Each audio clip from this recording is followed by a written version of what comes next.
I can't think of her name, from, yeah, Christine. Yeah. So, and we had Hemanth. I think he moderated for you guys. So now he is doing our keynote. And let me talk a little bit about our keynote speaker. I have Hemanth Tadepalli. Hopefully I said that right. He's a cybersecurity and compliance subject matter expert from May Mobility. He serves as the cybersecurity and compliance subject matter expert at May Mobility, like I said, a company revolutionizing mobility through advanced autonomous vehicle technology. His career spans notable roles at prestigious organizations, including management consulting firm, Alex Partners, cybersecurity leader, Mandiant, tech giant Google, and Michigan-based cybersecurity startup, Sensi.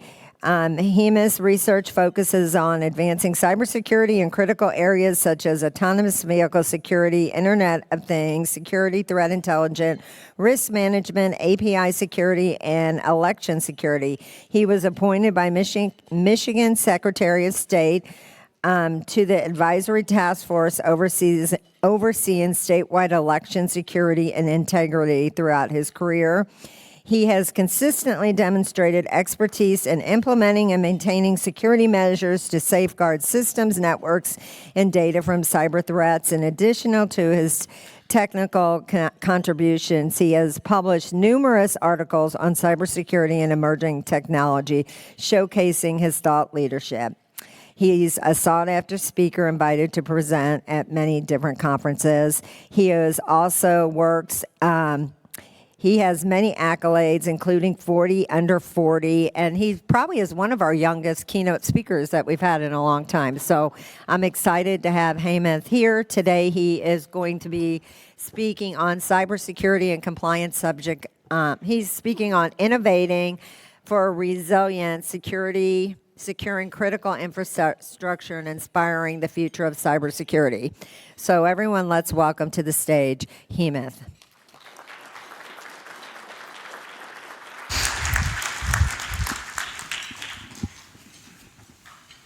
Thank you, Kim. Well, good afternoon, everybody. Can everybody hear me? Just want to make sure the audio is going through.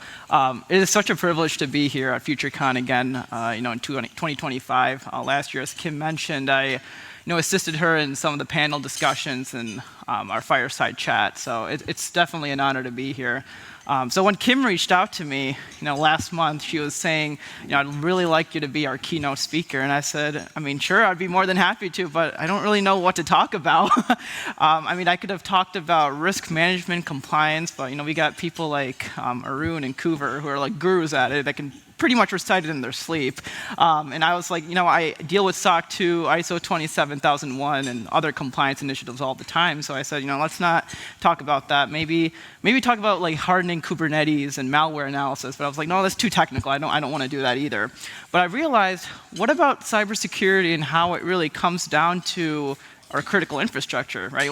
We're all practitioners in the industry. We're all defending our companies and from nations threat actors, but what about where cybersecurity impacts our daily lives, right? So I chose 3 things today to really talk about where cybersecurity comes into critical infrastructure. We may not be really aware of where it's coming and how it's affecting us, but outside of my role at May Mobility, I do product security, compliance, and security engineering. I work with laboratories and university researchers on finding cybersecurity threats in systems. So I decided to find 3 things today to really talk about where cybersecurity fits in. It's a cool graphic that took me a while to get, so. Hopefully this cooperates. Okay.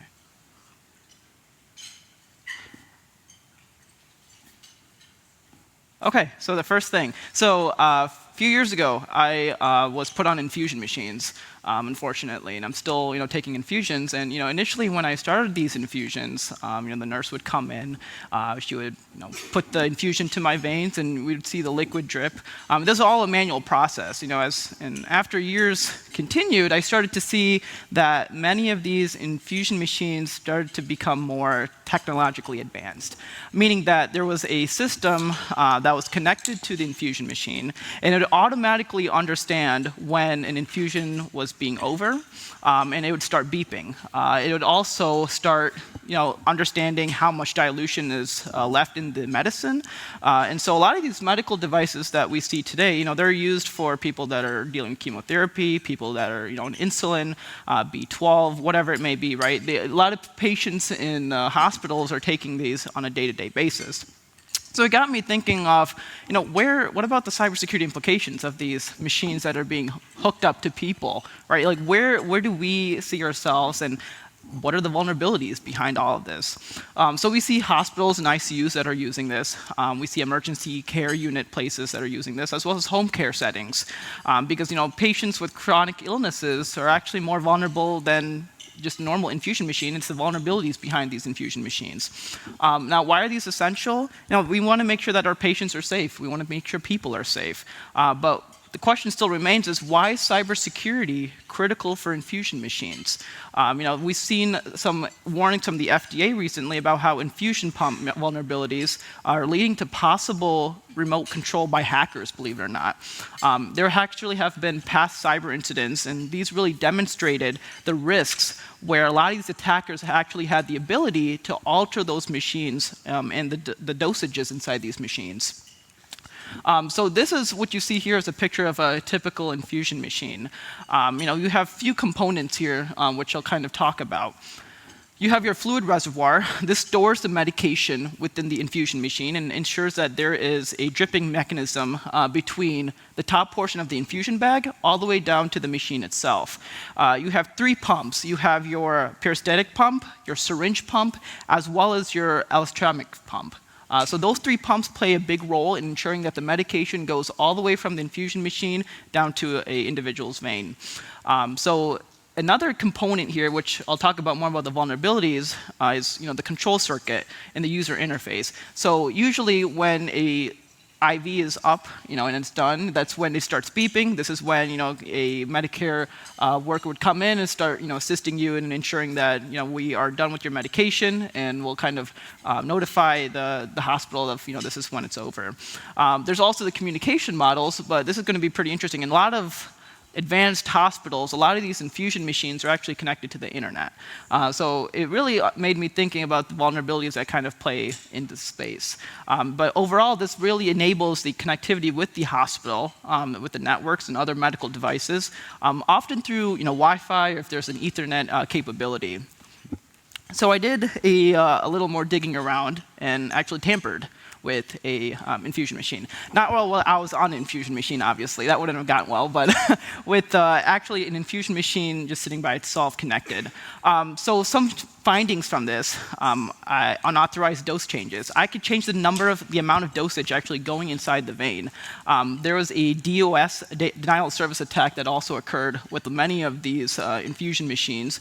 And we've seen historically, as you see, is the data breaches that have occurred. There actually have been patients where they were actually stopped because a cybersecurity attack happened and occurred and impacted the hospital. We've also seen ransomware attacks. These are really holding medical devices hostages until a ransom is paid. Now imagine that, right? Now, the question is, how can we as cybersecurity professionals or researchers improve infusion machine security? One of the biggest practices that I've seen is strong authentication, right? Only authorized medical personnel can adjust settings on these devices.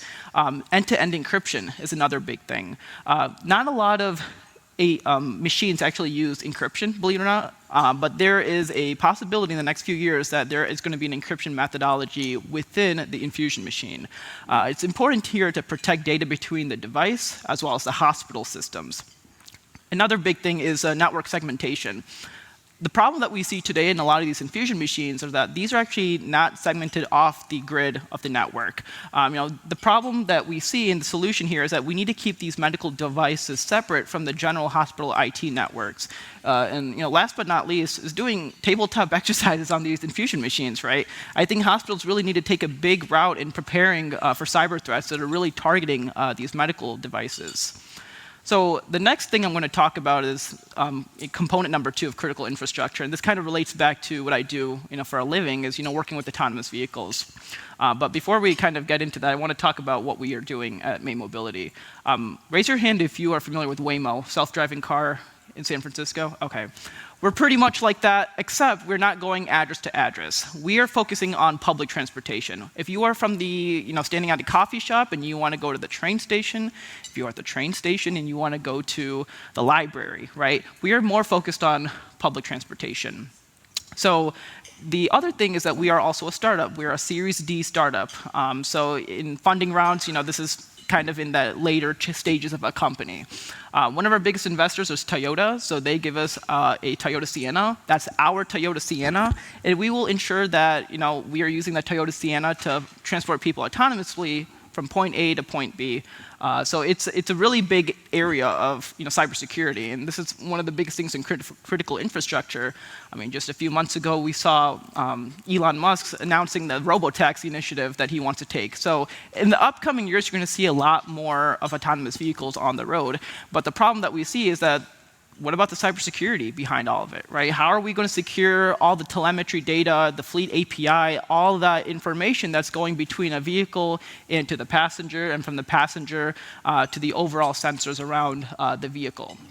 One of the biggest things, and I'll kind of get into this more, is let's say you are at a hospital and you want to get transported from the hospital back to a retirement home or wherever it may be, right? And you need to tell the app that you are in a wheelchair.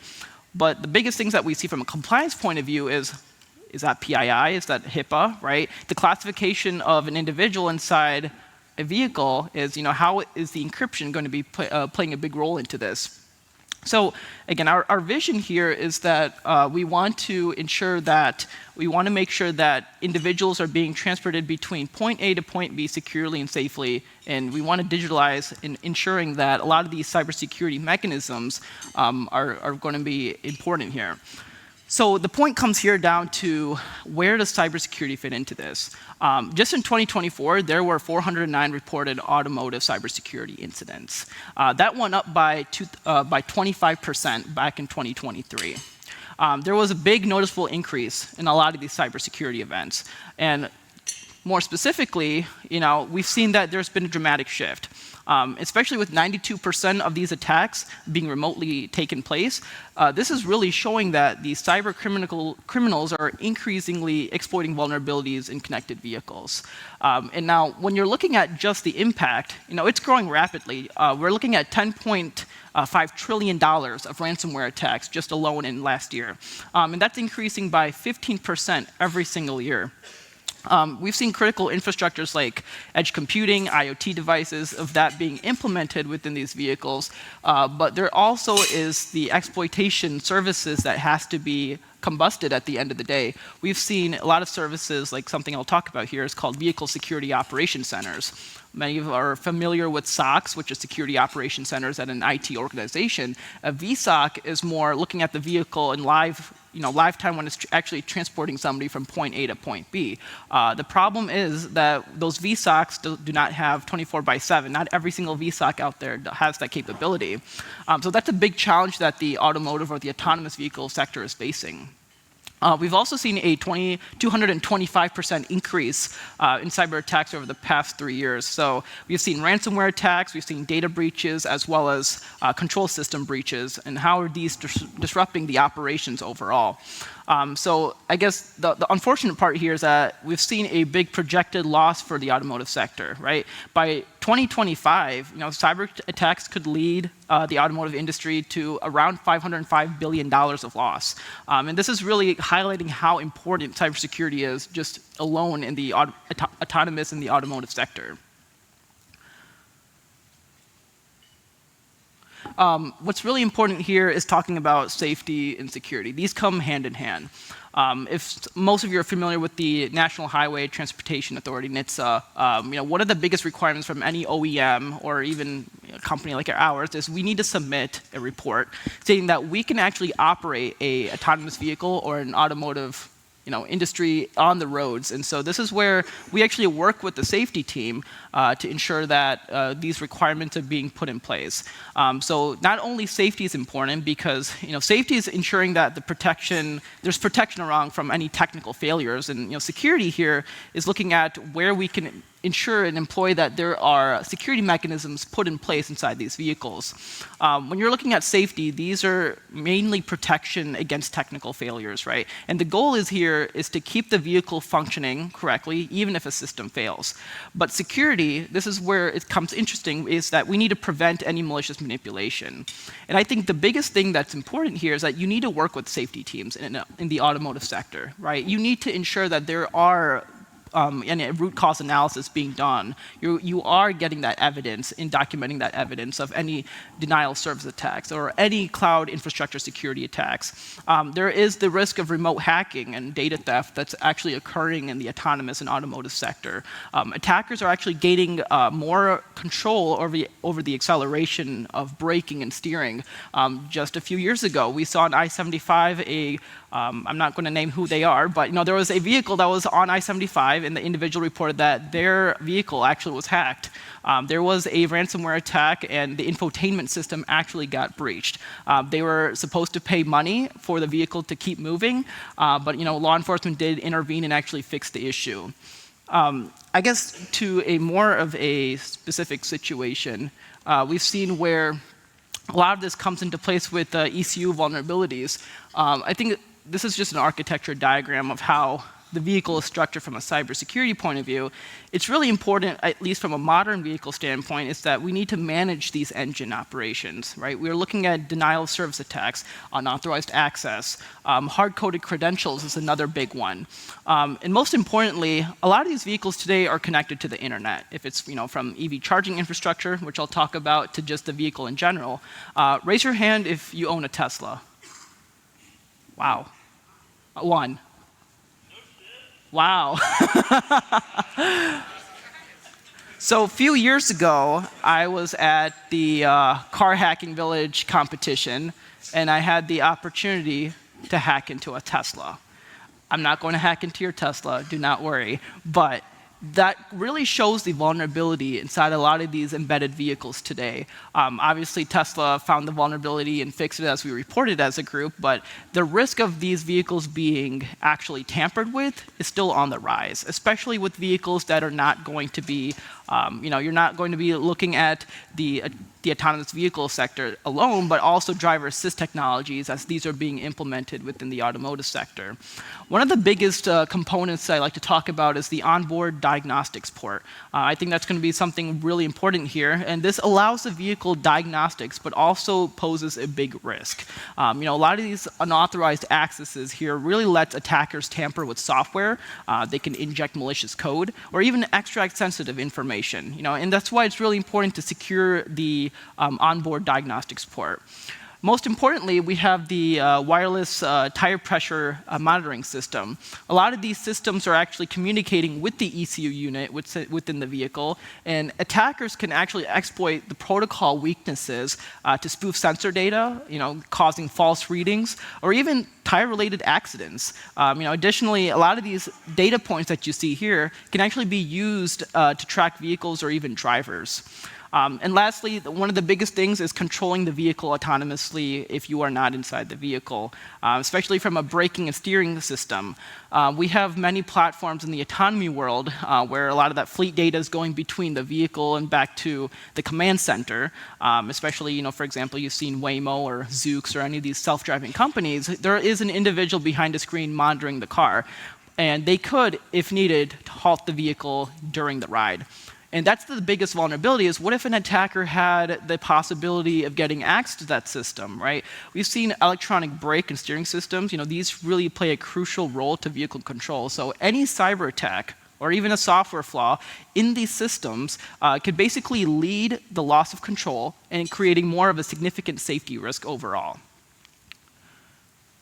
So the next thing I want to talk about and go more in depth here is autonomous vehicle cybersecurity. We don't really see Tesla doing their whole self-driving, robo-taxi unit in the upcoming years. But when this happens, it's going to be really important to understand ways that we can really secure the network. The biggest challenge that a lot of these companies are seeing is with artificial intelligence and machine learning is, you're doing all the static code analysis before production into the environment. You also do have the ability to really take a look at these autonomous vehicles that are using the complex systems. They're using the distributed systems. There's the detection and the response. And I think one of the biggest things is with the LiDAR, especially when looking at a vehicle like this, a lot of companies, at least at May Mobility, we use something called MPDM, which is multi-policy decision making. So that is ensuring that any object that is in front of a vehicle has every possible way of maneuvering over it or finding every solution that is in place to ensure that there is a safety route. One of the biggest things is the life cycle overall. One of the biggest regulations, though, is UN Regulation 156, because we need to ensure that security isn't just compromised during operations and maintenance. It's not just a checkbox. It is an ongoing investigation. R155 and 156 are another regulation, and that is used in the Japanese and the Chinese area if you want to enable an autonomous vehicle. So that is actually a really big thing right now, is you actually need to have a CSPM to be able to operate that. So you need a cybersecurity management system. This is where our vehicle security operations system comes into place here, to ensure that you are meeting that requirement from 155 to 156 to operate effectively. The next thing I want to talk about here are the threats and the vulnerabilities. A lot of these AV vehicles really rely on the GPS system. I talked about MPDM, especially for accurate location tracking and route navigation. But the problem that we see there is that a lot of these create weaknesses and vulnerabilities that can really be exploited by a lot of these malicious actors that you see here. We've talked about spoofing and jamming, and attackers can really broadcast stronger signals at the same frequency as well as just a normal GPS. A lot of this is going to cause interference, and this can disrupt autonomous vehicle operations that rely on GPS for navigation. I talk about spoofing too because this involves broadcasting fake GPS signals to mimic the authentic ones, and that's really tricking the actual driver and the vehicle to follow incorrect navigation. Replay attacks is a big thing too, is because attackers are actually recording legitimate GPS signals to replay them. So they're actually confusing the navigation systems and even causing potential accidents. Now, from a defense point of view, what can we do, right? The main defense against all of these attacks is authentication, right? We need to use encryption to verify the GPS signals, the authenticity as well. And this is essential to ensure that there is safety and reliability in all these vehicles as they are on the road. As I talked about the infotainment attacks point of view, these are just two screenshots of things that I found when I was tampering with some vehicles, ethically, not unethically. But we've seen Luigi as well. This is one of the biggest attacks happened on the Hyundai motor system, as well as the Jeep attack that happened a few years ago. A lot of these infotainment systems are using Bluetooth, they're using Wi-Fi, they're using cellular connection, and these are making them targets for cyber attacks. Attackers can actually access the vehicle networks or even steal personal data from a lot of these systems. Most importantly, I want to talk about the code quality and cybersecurity point of this. 90% of security issues stem from coding errors. 90%.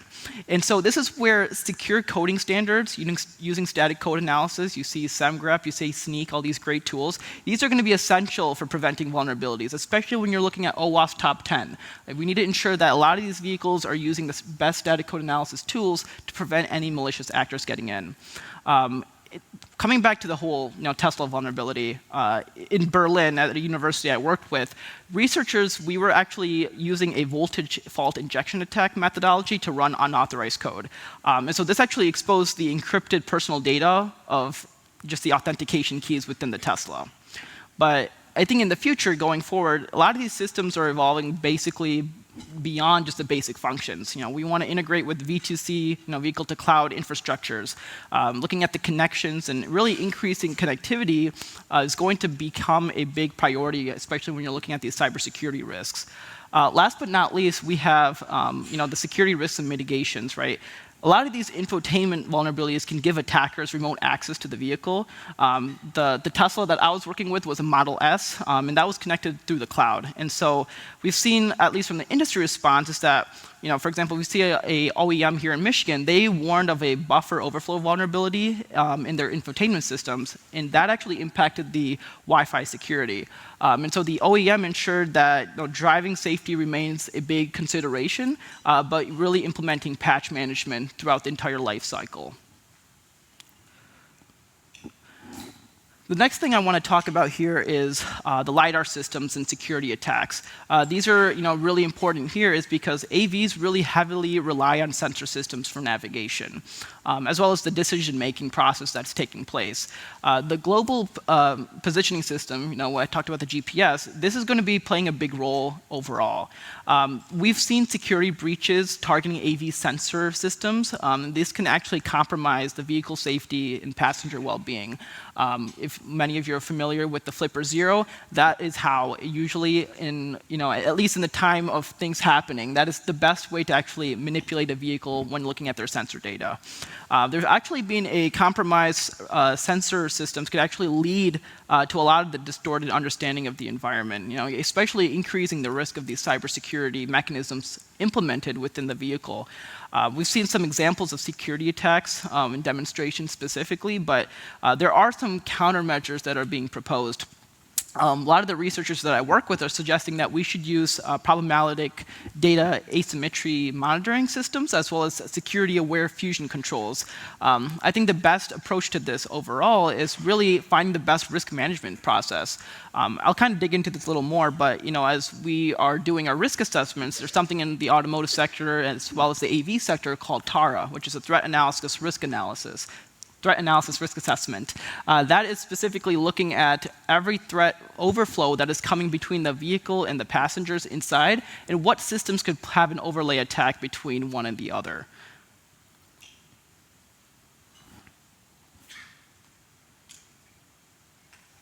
Okay.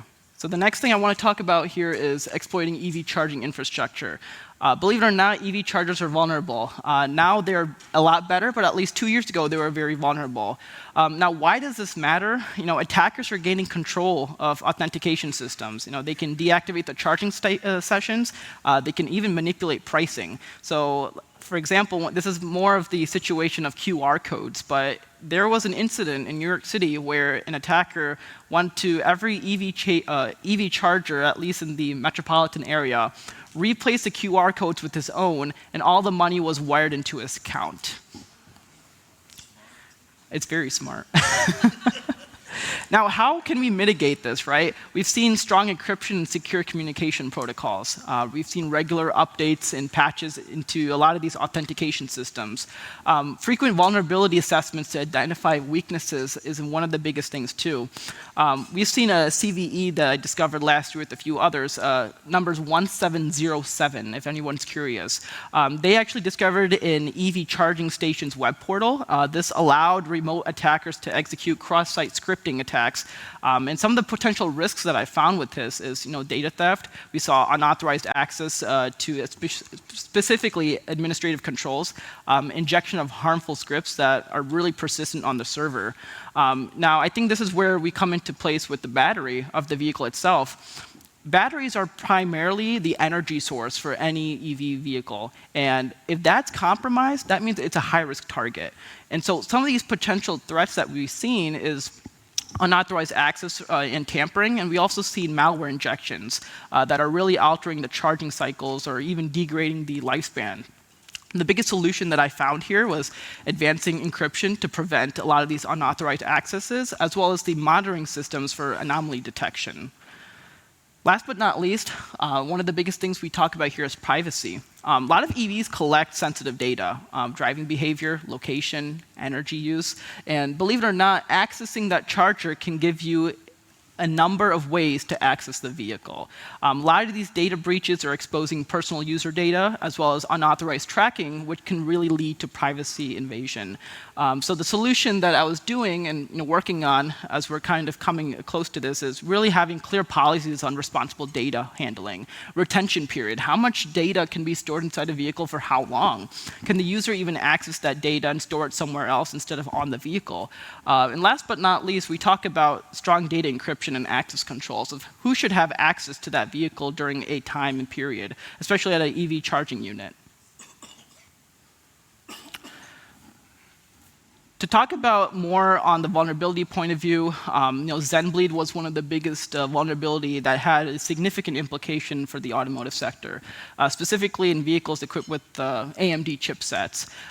Vehicles that were affected with AMD chipsets, we saw with the Tesla Model Y in China, those are vulnerable to a lot of these Zenbleed vulnerabilities. And so the vulnerability's ability to bypass virtualization technology really raises a concern in the automotive sector. We've also seen in 2023 an IoT cybersecurity vulnerability that really opened the gateway for a lot of these MQTT servers inside the vehicle. Another big thing is the roll gem attack. And that happened a few years ago, and this was a form of a wireless attack that targets vehicles from the key sensing entry systems, and it works by intercepting and replaying the attack, the signals between the key fob as well as the vehicle. And so this actually allowed a lot of these attackers to unlock the car without the owners actually knowing who is attacking their vehicle. And so these attacks really highlight the importance of securing not just the wireless communication systems, but also securing the ports inside the vehicle. If there are any open ports inside a vehicle, this is where encryption comes into place. We need to ensure that there's encryption on those open ports, and we need to ensure that there's any way to prevent any unauthorized access as well as potential theft. To conclude here, at least for this segment of critical infrastructure, at least from the mitigation standpoint, fuzz testing. Many of you are familiar with pen testing. There's also fuzz testing. That's more of a dynamic software testing technique that really helps find vulnerabilities by actually feeding invalid or random inputs into software. Doing pen testing inside the vehicle is going to be really important too, because not only are you going to test the software, but you're also going to do pen testing attacks on the hardware inside the vehicle. Looking inside the driver kits of all these autonomous vehicles, or even on the embedded standpoint, I think one of the biggest flaws that we see in the industry, at least from the autonomous vehicle cybersecurity, as well as just the automotive sector, is the security by design. Implementing security firsthand as we are building a vehicle instead of later and finding all these vulnerabilities. Because one, it's going to be more money for everybody. The audit firms are going to be happy, don't get me wrong. But number two, it's going to be a big impactful thing when it comes down to a lot of these cybersecurity companies that are finding these vulnerabilities at the end of the day. Static code analysis is a big thing. I talked about using Sneak and using SemGrep, tools like those to find ways to identify any OWASP top 10, as well as finding static analysis testing and finding the OWASP top 10 between a lot of these. The biggest thing is supply chain readiness. We've seen a number of supply chain attacks happening on vendors. So it's really important to vet those vendors as you're bringing these vehicle components inside. Looking at their SOC 2 reports, looking at ISO 27001, talking to them, right? I mean, a website can just say so much, but actually having a face-to-face conversation with them will actually give you the ability to understand if these are secured environments or if these are secure products to be implemented within a vehicle. The last thing is the Vehicle Security Operations Center. We talked about the SOCs. We've talked about where a lot of these CrowdStrikes, and we've seen from an IT point of view that SOCs are being implemented. But only some companies are actually using a VSOC. The biggest two competitors, or at least in the stance of a VSOC, we're looking at Upstream, we're looking at VIC1. Those are the two biggest VSOC companies out there. So they are actually going to be monitoring the vehicle holistically, day and night, and ensuring that there are no vulnerabilities being affected and attacking the system overall. They're actually going to be monitoring the vehicle in fleet and ensuring that during a ride of a passenger, ensuring that that passenger is okay. So the next thing I want to talk about, we're going to take a whole 180 here. Another big thing is cybersecurity in elections. As Kim mentioned, I had the honor of serving under Jocelyn Benson on our security election task force. And this is something that's really important and really critical in today's infrastructure. I think in the year of 2023 and 2024, especially this last presidential cycle, it was honestly something I call the AI election cycle because of how many deepfakes that we've seen. So imagine waking up on election day and you find out the results have been tampered with. Now, the first question that comes to our mind is our democracy at risk, right? And elections are really the cornerstones of any democracy, and especially their integrity, and it's going to be very vital to our society going forward. So why do cybersecurity elections matter? Cyber threats are really affecting our democracy at an all-time high. In 2020, we saw over 100,000 cyber attacks targeting election infrastructure worldwide. Attackers actually tried to breach voter databases and even manipulated voter and tallying systems across the country, both in the city elections, the county elections, and some from a federal standpoint. CISA actually mentioned that a lot of these threats come from nation-state actors. We're looking at cyber criminals, we're looking at individual hackers that are doing this for a living. This is why it's really important to protect voter privacy, especially when you're looking at this personal data that has to stay confidential and secure. There's actually a statistic is that breaches in our voter registration systems, at least in 2023, they saw that they identified theft and voter suppression. And so this is really why we need to guarantee our ballot secrecy. So every vote must remain private, and I think that's critical for voter trust in the system. And ensuring anonymity as well as integrity, because integrity is looking at the accurate vote counting as well as the system security, and that's basically going to equal transparent and fair elections at the end of the day. So why is this a big deal? Election security isn't just about avoiding hacking, it's about trusting in our democracy. The Pew Research Center in 2020 said that only 59% of Americans trusted voting systems, and they only thought that 59% of those systems were going to count their votes fairly. So a single breach can actually just erode the public trust entirely. So to kind of go deeper in this standpoint, we talk about the historical case studies, right? Now, why are elections a cyber target? Because elections are really attracting varied cyber threats from actors to different motivations. And so attackers aim to disrupt, steal data, or even manipulate the public perception. So when you're looking at the state-sponsored threats, there's especially a lot of nuance around the government-backed actors. They are using cyber intrusions, disinformation, state media to really influence narratives. And so they have a really long-term planning and vast resources and even the expertise, but rarely alter the voting counts directly. They find other ways to do this. And so these are just some top news stories of just last year. This just happened right in the October, November, December timeframe of where not only you're affecting the ballot or the voting machine, but you're actually affecting the people that are running for office. The number of people that actually ran for office, I would say about 35% of their campaign websites were breached indirectly, as well as their social media, people causing and opening new accounts and manipulating the votes. We've seen the number of hacktivists too, ideologically or politically, a lot of these actors are targeting election-related websites and organizations. And so we've seen a big disruption often around the short term and linked to global domestic violence when it comes down to these issues. To kind of dig in deeper from a statistical standpoint, I think it's really important to talk about disinformation and misinformation. And this is one of the biggest things that we talk about, at least when I was on the task force for Jocelyn Benson, is what are the difference between these two things?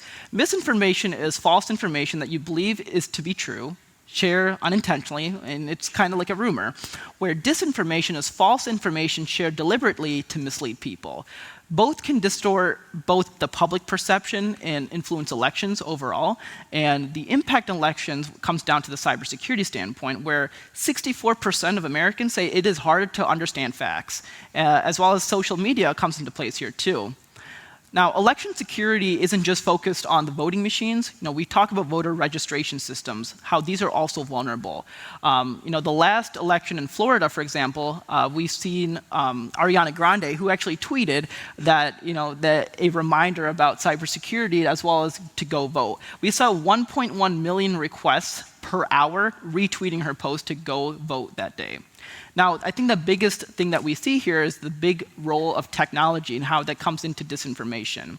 Meta actually invested in election security $20 billion since 2016, and 40,000 people are working on content moderation. Obviously, that thing has changed very recently, but we've seen where misinformation comes into place here. Because misinformation and cybersecurity vulnerabilities comes down to elections and the disruption of elections. And so this is why public trust is really at stake here. Kind of going into another sector here in cybersecurity is talking about deepfake campaigns. This is actually one of the biggest things that's been on the rise the past 2 years. They are increasingly used in election-related disinformation, and they are really using the perspective to really portray false narratives, really making it difficult for voters to distinguish between truth as well as fiction. The combination of deep fakes, disinformation, misinformation really creates a powerful tool for manipulation. So as I said, the last 2 years were known as the AI election year. We've seen real stories where, specifically, I'm Indian American, and my WhatsApp group chat is blowing up because of how much deep fakes are on there, right? We talk about 2024 being the AI election year, and especially with the election taking place recently, there's still deep fakes going around.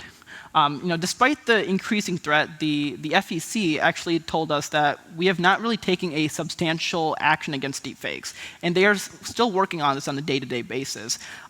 They're actually building out tools that they can actually be able to find deepfakes, find any AI-related generated content, and shut it down. One of the biggest examples that I really want to talk about is, 2019 and 2024, political parties allegedly used deepfake videos to spread disinformation. And a lot of these videos are targeted around rival candidates, manipulating the public opinion, as well as the social media playing a big crucial role into this and amplifying the spread of election security.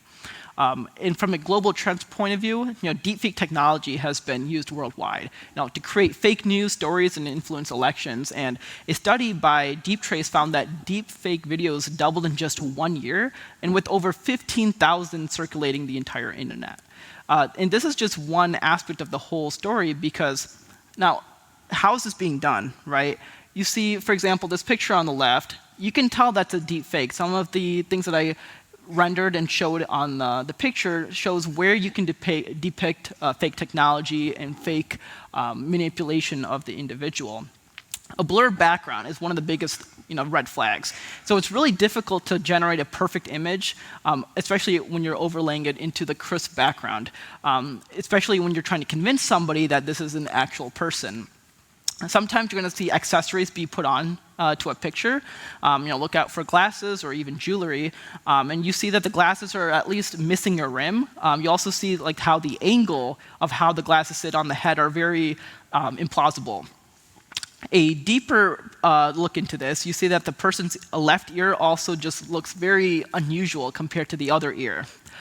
So this is just one part of where it comes into the meta-analysis and metadata analysis that I work on with a lot of these laboratories, is looking at the EXIF data, and we have something called stenography.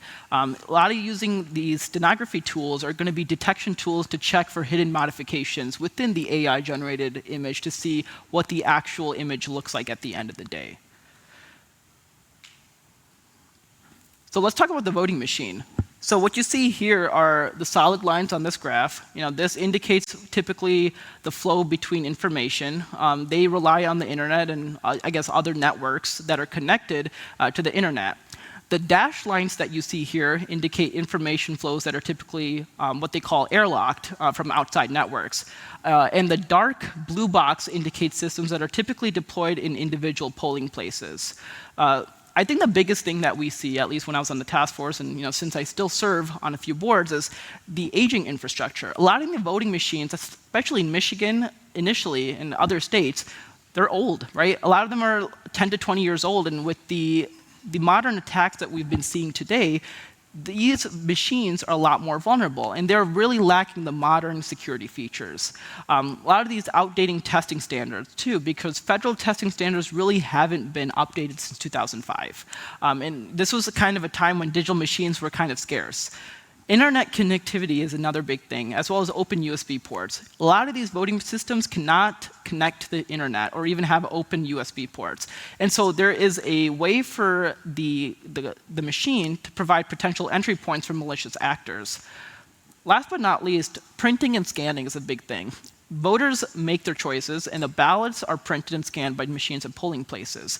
But when you're actually uploading the ballot into the tabulator, the scanners send their results to the tabulators situated, especially at a specific central location. A lot of these results are aggregated and tabulated, but this is where the risk arises around misinformation, disinformation. Some people say that whatever is being uploaded and it's being counted, there actually has been evidence saying that a lot of these cybersecurity attacks have infiltrated these tabulation machines and has caused an error. So we've seen a lot of specific situations where there has been crashing election offices and campaign websites. Cyber attacks on election office websites and even the campaign platforms can really disrupt these operations. We've seen DDoS attacks, and these are kind of a common method, especially overloading the servers to make websites unreachable. The impact that we see here is that these are preventing access to critical voter information. These are actually creating confusion and disrupting the communication process, as well as undermining the trust in the electoral process. The second thing I want to talk about here is where cyber attacks play a role on voter registration databases. A lot of these databases hold sensitive voter information. And so these cyber attacks can compromise or even alter the records. They can defranchise voters by deleting or even modifying their information. And last but not least, this is really going to erode the public trust system. The campaign and social media breaches, just alone in Michigan, there were 34 candidates that had a disruption with their social media. Political campaigns are really heavily, especially nowadays, are relying on TikTok, Instagram, Facebook. Now, if a campaign's social media accounts were hacked, there are false information that can actually be spread using that database. Candidates and parties can actually be misrepresented, and the public trust and perception of the candidate and who they stand for and their values is going to be eroded. So the global election cyber threat landscape, looking at it from a holistic point of view, we've seen where state-sponsored actors are combining cyber intrusions with disruptive attacks and information warfare. We've seen hacktivists, politically driven especially, from they are targeting specific campaigns or even parties. We're looking at insider threats too, because individuals with access to systems from an election ballot standpoint to even the accounts that they're managing for somebody that's running for office, they actually have the ability to leak a lot of those information for ransom. And we're looking at even more targeted infrastructure security political entities. We've seen political parties being impacted. We've seen campaigns being impacted, as well as the media and social platforms. The question is why, right? A lot of these entities influence public perception on cybersecurity, the election process. And so this is making them more of a prime target for cyber operations at the end of the day. So to dig in even further with some of the threats and vulnerabilities in this standpoint, we've seen that these goals are really looking at pressuring governments on specific issues. We see retaliation efforts for past diplomatic efforts or even geopolitical disputes. And I think the biggest thing that we see here is where can we amplify the narrative that really aligns with the national interests. So one of the biggest frauds when I was working at Mandiant that we saw was APT41. This was a US election cycle vulnerability. So what happened there is that they conducted a large-scale vulnerability exploitation, the attacker did, and they actually scanning against the US government and entities. And this really showed and demonstrated how state-sponsored actors are infiltrating critical systems during election-sensitive periods. We also took a look at APT40. This is targeting the New Zealand and Cambodia areas. Because in 2021, New Zealand was actually compromised. Their parliamentary council office and parliamentary services were compromised due to a cybersecurity attack. So the conclusion based on this is that we have to use air brake malware. That's one of the biggest things that we see here as a big solution. And infrastructure overlapping with previous APT40 operations is another big thing. UNC 4713, this was a spear phishing attack back in 2023 at the G7 summit. This targeted summit attendees using more of a compromised method of Indonesian military and foreign affairs of their G20 account.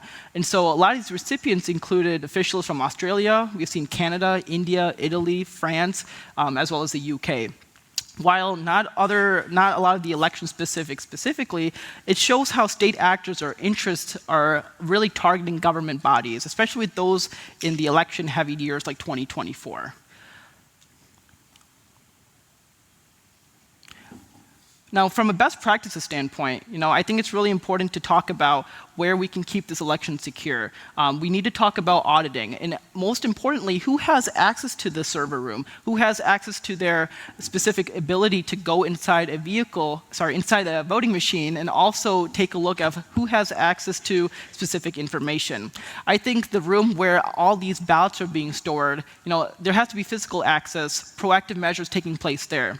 User authentication and access control, as well as looking at it from an audit point of view, doing audits on these role-based access controls. And last but not least, and this is more of a trending area, is software validation. We need to validate the computer software to ensure that it's not been modified or tampered with. Doing regular checks on a lot of these individuals who have access to a lot of these specific components of a voting machine. Doing really stringent background checks on the validation of who can transport a tabulation machine to the center where they can actually count votes.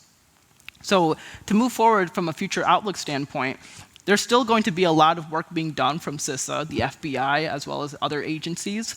The NSA has played a big role into this as well, is where can we work with a lot of these infrastructure-related companies and high-tech companies like Meta, like Google, to ensure that there is free speech being delivered, but ensuring that disinformation, misinformation is combated, especially during a political climate of election years. The last part of my presentation really comes down to home of kind of empowering the future, right? I think the biggest thing in cybersecurity, and I would say in the world, is that we will not be here forever on this planet. There's going to be people really wanting to get into cybersecurity. There's people that really want to take initiative and drive the future of empowering the digital future. And this is where it comes into place where a lot of these jobs today we see in the industry is that they are asking 5 to 10 years of experience, but we don't have that time. We've seen attacks from the autonomous vehicle side. We've seen attacks from the election security point of view, is that there is a big talent gap, and more vulnerabilities are being found. And so the ask I have for all of you guys today is to take a look and work with people in your finance department, is to create a pipeline with universities. There's a lot of individuals today that do not have a cybersecurity job, and they want to be on the mission to really empower and digitalize our future. As I said before, there's 43 private colleges and universities here in the state of Michigan. And as in 2024, there was a statistic saying that 200,000 cybersecurity professionals, with only 85% of required positions are filled. There's still a big talent gap today. And to empower the future, it comes down to the point of the ways that we can work individually with each other to find ways to protect our digital future. With that being said, I'm open to any questions, and again, I appreciate Kim and FutureCon for having me. We just have about 5-ish minutes for anybody that wants to ask me questions. Arun.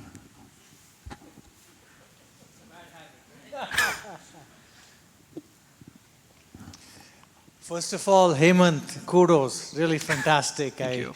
I normally wander and I look around, but I wasn't doing that today. Really great job. So, I saw the statistic that you pointed out, 225,000 open positions. I'd be interested in your take on a couple of things that I have recently read, right? One is that a lot of companies are getting rid of cyber people because of the budget pressure. The other side, even earlier today, they said AI is going to require less people. Right. So I'd be interested in your take on it. Nothing right or wrong, because it's sort of in contrast to what you just said, which is absolutely true, and I fully support about the pipeline, but I'm interested in your take on these two nuggets of information. That's a great question.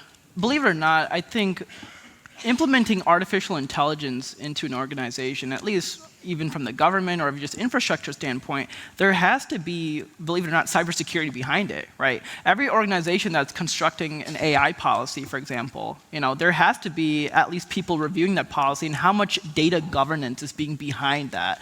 I think one of the biggest things is visibility, right? Are you going to purchase an enterprise account of ChatGPT? Are you going to purchase an enterprise account of Gemini, right? The cybersecurity implications between those two are going to go up. And to make that decision is that you actually need cybersecurity people to make those decisions, especially if you want to understand what visibility you have in your environment when you're looking at Gemini, when you're looking at ChatGPT, how many users should be actually allocated specific access. There has to be cybersecurity professionals to do that job in the first place. And then you can ship it to finance and they can take care of the billing. But at least from the due diligence, there has to be cybersecurity from that stage forward. Any other questions from anybody?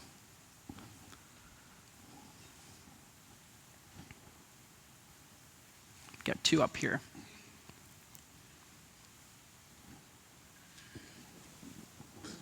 Thank you for the great presentation, especially around the vehicle discussions.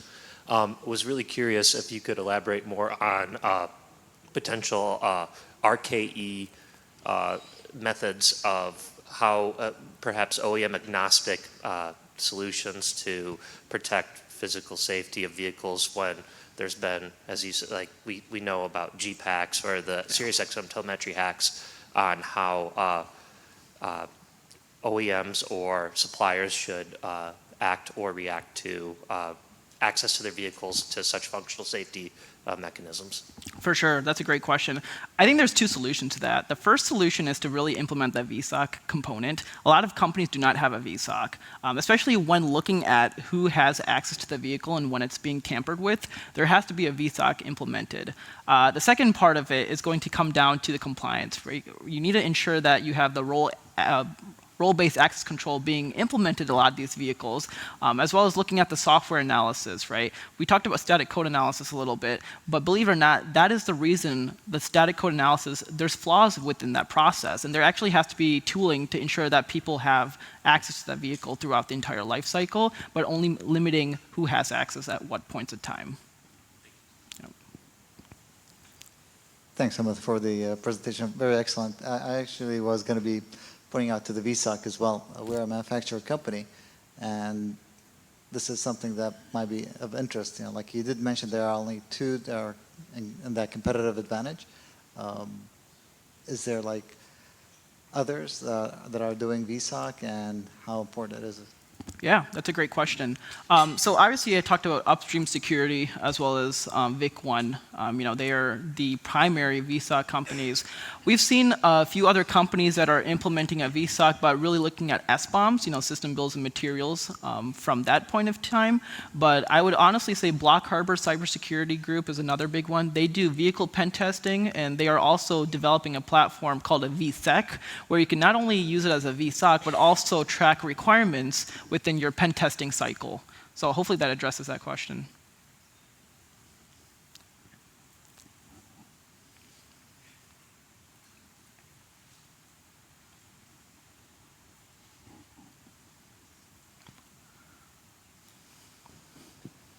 So thank you for the presentation.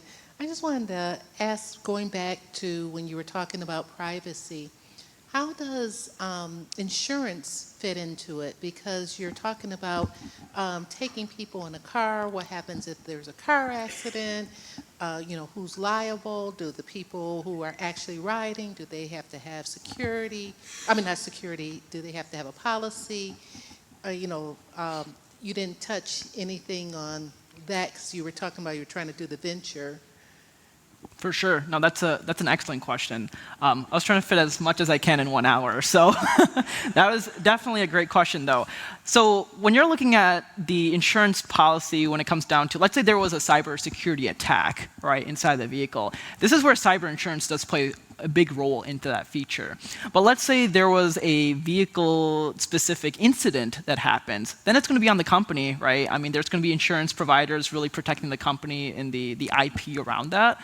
But let's say there is an individual that For example, this happened with Cruise, a few months ago in San Francisco. They actually hit somebody on the road, dragged the individual for about a mile, and the car did not realize that. What about in situations like that? Obviously, there is insurance based on that company, that like Cruise's standpoint. But let's say there's another vehicle that interferes and hits the vehicle.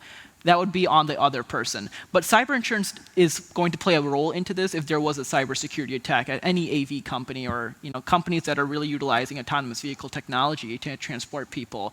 That's kind of the clause they actually have in cyber insurance. It's under, I think, the clause 4 or 5 that talks about user and services, and that's kind of where it kind of tailors down to. Great question.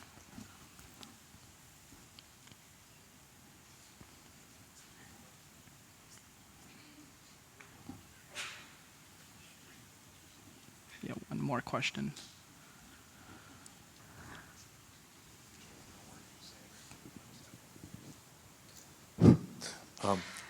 I'll be the last, I guess.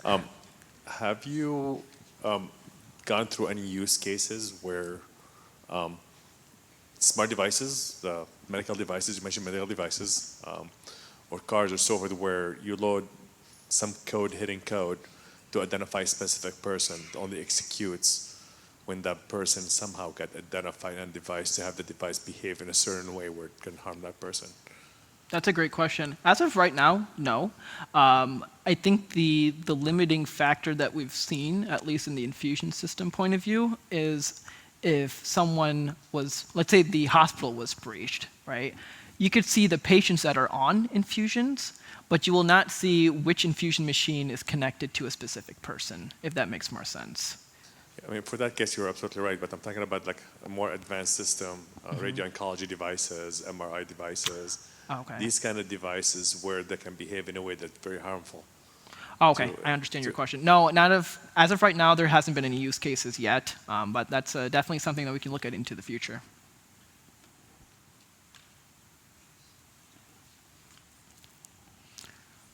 With that being said, thank you, everybody. Really appreciate it.